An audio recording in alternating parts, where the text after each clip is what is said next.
தமிழ் ஜனம் நேயர்களுக்கு வணக்கம்.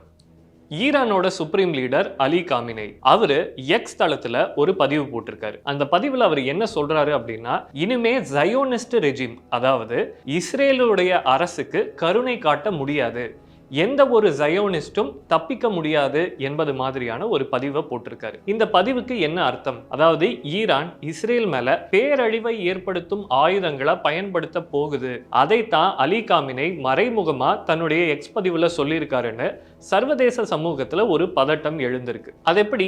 ஈரான் கிட்ட தான் அணு ஆயுதம் இன்னும் இல்லையே, அப்புறம் எப்படி அவங்களால பேரழிவை ஏற்படுத்தும் ஆயுதங்களை இஸ்ரேல் மேல பயன்படுத்த முடியும்னு சிலருக்கு சந்தேகம் எழலாம். அணு ஆயுதங்களை போலவே பேரழிவை ஏற்படுத்தக்கூடிய பிற ஆயுதங்களும் உள்ளது. அப்படிப்பட்ட ஆயுதங்கள் ஈரான் கிட்ட இருக்கலாம்னோ அதை அவர்கள் இஸ்ரேல் மேல பயன்படுத்தலாம் அப்படின்னும் சர்வதேச ராணுவ வல்லுநர்கள் எச்சரிக்கை விடுத்திருக்காங்க. ஈரான் கிட்ட இருக்கக்கூடிய அந்த பேரழிவு ஆயுதங்கள் என்ன, அதை பத்தி நாம பார்க்கறதுக்கு முன்னாடி தமிழ் ஜனம் சேனலை சப்ஸ்கிரைப் பண்ணாம இந்த வீடியோவை பார்த்துக்கிட்டு இருந்தீங்கன்னா உடனே சப்ஸ்கிரைப் பண்ணுங்க.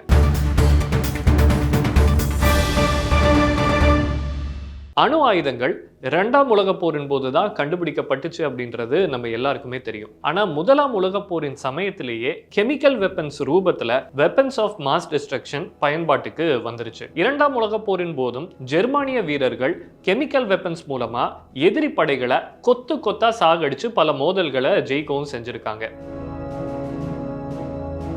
எப்படி அணு ஆயுதங்களை பயன்படுத்தினா அந்த அணு கதிர்வீச்சு பல ஆண்டுகளுக்கு அந்த பகுதியை நாசப்படுத்துமோ, அதே போல ரசாயன ஆயுதங்களும் சுற்றுச்சூழலுக்கு ரொம்ப ஆபத்தானது. அதனாலதான் 1925லேயே இந்த ரசாயன ஆயுதங்களை தடை செய்யும் ஜெனீவா ஒப்பந்தம் கையெழுத்தாச்சு. ஆனாலும் அந்த தடையை மீறி பல நாடுகள் ரகசியமா ரசாயன ஆயுதங்களை உற்பத்தி செய்யும் பணியில ஈடுபட்டுக்கிட்டு தான் இருக்காங்க. அந்த நாடுகளின் பட்டியல்ல ஈரானும் ஒண்ணு அப்படிங்கிறது தான் இப்ப எழுந்திருக்கக்கூடிய சர்ச்சை. 1980 1988 வரைக்கும் ஈரானும் அதனுடைய அண்டை நாடான ஈராக்கும் ஒரு போர்ல ஈடுபட்டாங்க. இந்த போரின் போது ஈரான் படை வீரர்கள் மேல ஈராக் படை வீரர்கள் கெமிக்கல் வெப்பன்ஸை பயன்படுத்தினாங்க. இதனால கொத்து கொத்தா ஈரானிய வீரர்கள் செத்து மடிஞ்சாங்க. இதனுடைய எஃபெக்டிவ்னஸை பார்த்த ஈரான் உடனடியா நாமளும் இந்த மாதிரி கெமிக்கல் வெப்பன்ஸை உற்பத்தி பண்ணணும்னு முடிவு செஞ்சு அதற்கான ஆராய்ச்சியில ஈடுபடுறாங்க. அந்த ஆராய்ச்சியோட முடிவுல அவர்கள் இந்த வெப்பன்ஸ் ஆஃப் மாஸ் டிஸ்ட்ரக்ஷனை உருவாக்கி அதை ஈராக் மேல திரும்பவும் பயன்படுத்துறாங்க. சோ இந்த ஈராக் யுத்தம் முடிஞ்ச உடனே ரசாயன ஆயுத தயாரிப்பை நாங்க நிறுத்திட்டோம்னு அந்த நாட்டோட வெளியுறவுத்துறையின் டைரக்டர் ஜெனரலா இருந்த முகமது ஆர் அல்போர்சி அறிவிச்சாரு. தொடர்ந்து 1993 ஆண்டு ரசாயன ஆயுதங்களை தயாரிக்க மாட்டோம்னு ஒப்பந்தத்திலையும் அந்த நாடு கையெழுத்து போட்டுச்சு. அப்படி அறிவிச்சாலும் உண்மை அது இல்ல, அவங்க தொடர்ந்து ரசாயன ஆயுத ஆராய்ச்சியில ஈடுபட்டுக்கிட்டு தான் இருக்காங்கன்னு அமெரிக்க உளவுத்துறை குற்றம் சாட்டுது. ஈரான் கிட்ட டன்னா blister, blood agents, choking agents, nerve agents மாதிரியான ரசாயன ஆயுதங்கள் இருக்கிறதாகவும் அமெரிக்க உளவுத்துறை குற்றம் சாட்டியிருக்கு. ஜேம்ஸ் இன்டெலிஜென்ஸ் ரிவ்யூ அளிக்கும் தகவலின்படி கிட்டத்தட்ட 2000 டன் நர்வ் ஏஜென்ட்ஸ் ஈரான் கிட்ட இருக்கு. பிளட் ஏஜென்ட்ஸ் அப்படின்னா என்ன? அதாவது பிளட் ஏஜென்ட்ஸ் வகையை சேர்ந்த கெமிக்கல் வெப்பன்ஸ் என்ன செய்யும் அப்படின்னா, அதை விஷவாயுக்களா பயன்படுத்துவாங்க. அதுல பயன்படுத்தக்கூடிய முக்கியமான ரசாயனம் சைனைடு தான். இதை போர்க்களங்கள்ல பயன்படுத்தும் போது எதிரி படைகள் அதை சுவாசிச்ச அடுத்த சில வினாடிகள்லயே இறந்துருவாங்க. அதே போல சோக்கிங் ஏஜென்ட்ஸ்னு ஒன்று இருக்கு. இந்த வகையான ரசாயன ஆயுதங்கள் என்ன செய்யும் அப்படின்னா, சுவாசிக்க கூடியவர்களோட மூச்சு குழாயை உடனடியா ஸ்டாப் பண்ணிடும். இதனால சம்பந்தப்பட்டவங்க மூச்சு திணறி உடனடியா இறந்துருவாங்க. அடுத்ததா நர்வ் ஏஜென்ட்ஸ்னு ஒன்று சொல்றாங்க.